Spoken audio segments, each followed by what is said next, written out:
Fyodor Dostoevsky, translated by Constance Garnett. Book 12, Chapter 7, An Historical Survey.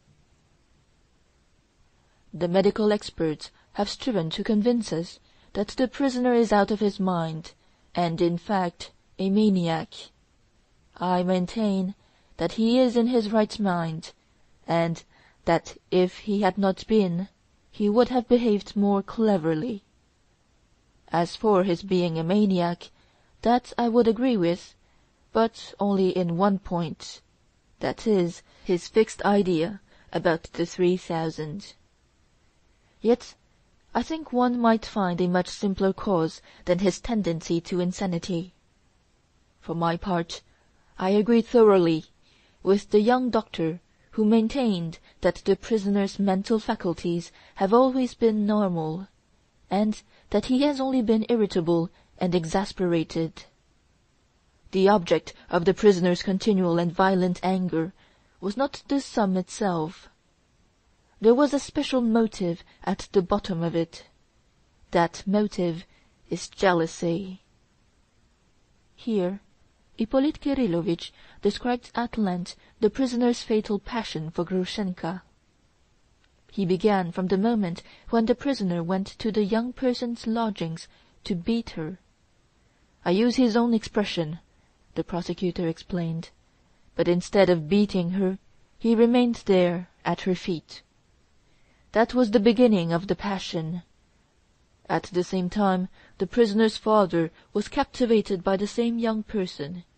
A strange and fatal coincidence, for they both lost their hearts to her simultaneously, though both had known her before.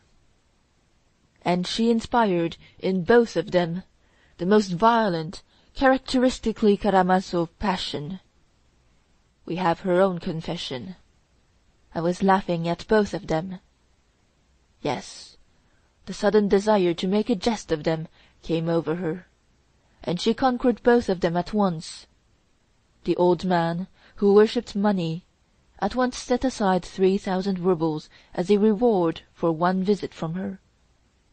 But soon after that, he would have been happy to lay his property and his name at her feet, if only she would become his lawful wife. We have good evidence of this. As for the prisoner, the tragedy of his fate is evident. It is before us. But such was the young person's game. The enchantress gave the unhappy young man no hope until the last moment, when he knelt before her, stretching out hands that were already stained with the blood of his father and rival.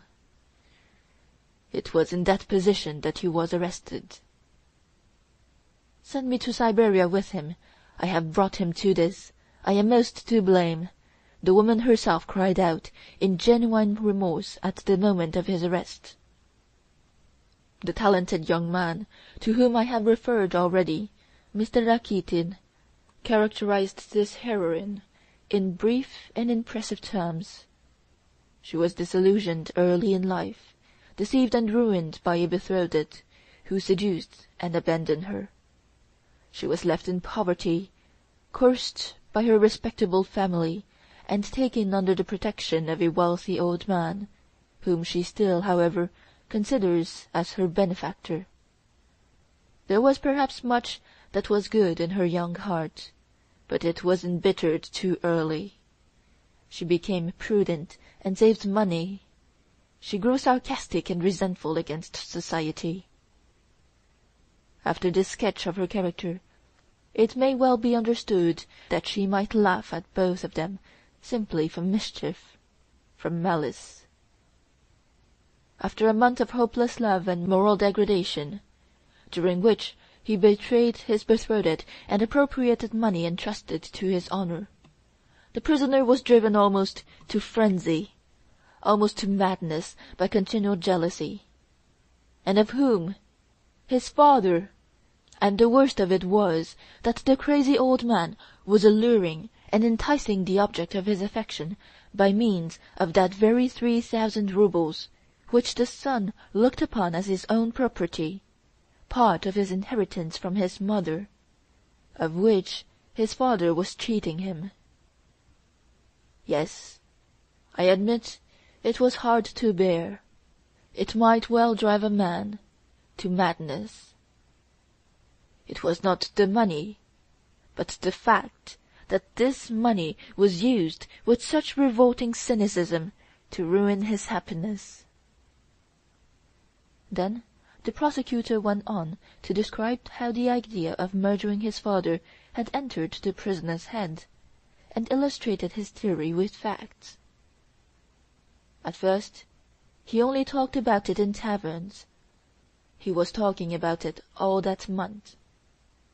Ah, he likes being always surrounded with company, and he likes to tell his companions everything, even his most diabolical and dangerous ideas. He likes to share every thought with others, and expects for some reason that those he confides in will meet him with perfect sympathy, enter into all his troubles and anxieties, take his part and not oppose him in anything. If not, he flies into a rage and smashes up everything in the tavern. Then followed the anecdote about Captain Snegiryov. Those who heard the prisoner began to think at last that he might mean more than threats, and that such a frenzy might turn threats into actions.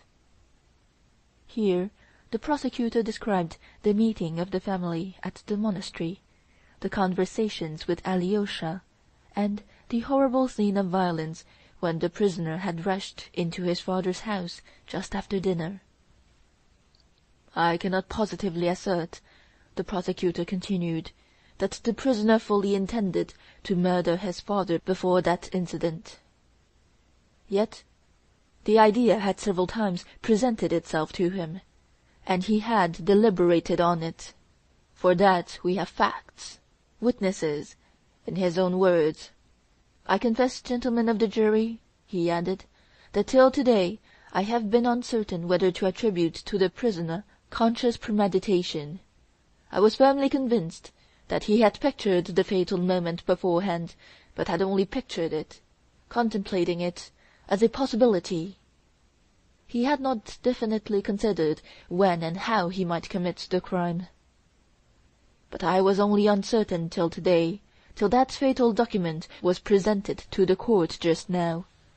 You yourselves heard that young lady's exclamation, "It's the plan, the programme of the murder." That is how she defined that miserable, drunken letter of the unhappy prisoner. And in fact, from that letter we see that the whole fact of the murder was premeditated. It was written 2 days before, and so we know now for a fact that 48 hours before the perpetration of this terrible design, the prisoner swore that, if he could not get money next day, he would murder his father in order to take the envelope with the notes from under his pillow, as soon as Ivan had left. As soon as Ivan had gone away. You heard that. So he had thought everything out, weighing every circumstance, and he carried it all out just as he had written it. The proof of premeditation is conclusive. The crime must have been committed for the sake of the money. That is stated clearly. That is written and signed. The prisoner does not deny his signature. I shall be told he was drunk when he wrote it, but that does not diminish the value of the letter. Quite the contrary. He wrote when drunk what he had planned when sober. Had he not planned it when sober, he would not have written it when drunk. I shall be asked, then why did he talk about it in taverns? A man who premeditates such a crime is silent and keeps it to himself. Yes, but he talked about it before he had formed the plan, when he had only the desire, only the impulse to it. Afterwards he talked less about it, On the evening he wrote that letter at the Metropolis Tavern, contrary to his custom, he was silent, though he had been drinking. He did not play billiards. He sat in a corner, talked to no one. He did indeed turn a shopman out of his seat, but that was done almost unconsciously, because he could never enter a tavern without making a disturbance. It is true that after he had taken the final decision, he must have felt apprehensive that he had talked too much about his design beforehand, and that this might lead to his arrest and prosecution afterwards. But there was nothing for it. He could not take his words back. But his luck had served him before. It would serve him again. He believed in his star, you know. I must confess, too, that he did a great deal to avoid the fatal catastrophe. Tomorrow I shall try and borrow the money from everyone, as he writes in his peculiar language, and if they won't give it to me, there will be bloodshed.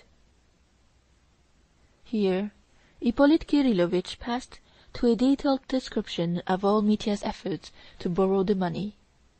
He described his visit to Samsonov, his journey to Lyagavy, harassed and jeered at, hungry after selling his watch to pay for the journey, though he tells us he had 1,500 rubles on him, a likely story.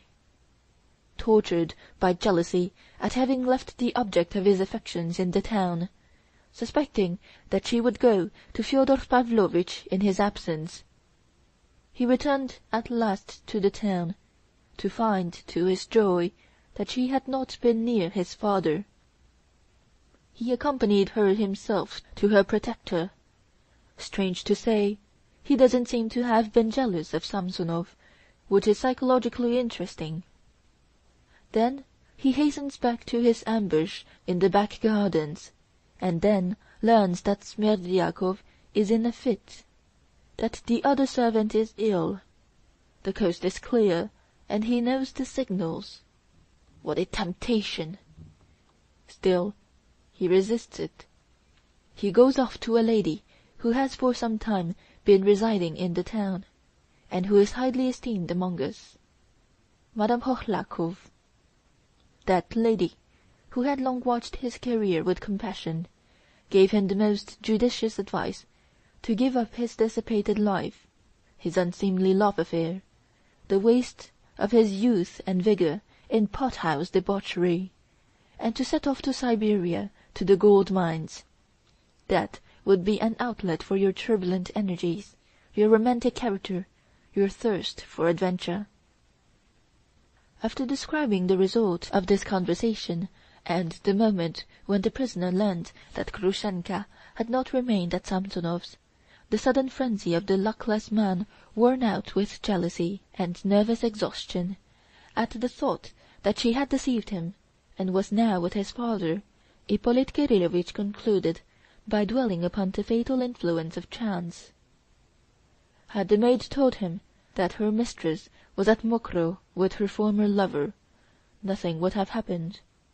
But she lost her head. She could only swear and protest her ignorance, and if the prisoner did not kill her on the spot, it was only because he flew in pursuit of his false mistress. But note, frantic as he was, he took with him a brass pestle. Why that? Why not some other weapon? But since he had been contemplating his plan and preparing himself for it for a whole month, he would snatch up anything like a weapon that caught his eye. He had realized for a month past that any object of the kind would serve as a weapon, so he instantly, without hesitation, recognized that it would serve his purpose. So it was by no means unconsciously, by no means involuntarily, that he snatched up that fatal pestle. And then we find him in his father's garden. The coast is clear. There are no witnesses. Darkness and jealousy. The suspicion that she was there with him, with his rival in his arms, perhaps laughing at him at that moment, took his breath away. And it was not mere suspicion. The deception was open, obvious. She must be there, in that lighted room.